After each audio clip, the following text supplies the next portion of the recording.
ఇది రాక్షణ కృపకాలం, ప్రభు త్వరగారా సమయం. ఇది రాక్షణ కృపకాలం, ప్రభు త్వరగారా సమయం. మేఘములపై యేసురాజు అతి శీఘ్రమే వచ్చును.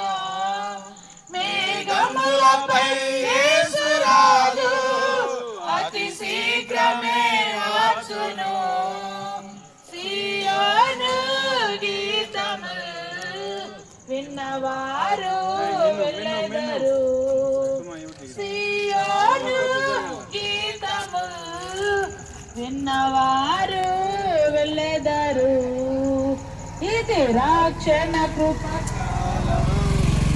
ప్రభు త్వరగారా సమయం.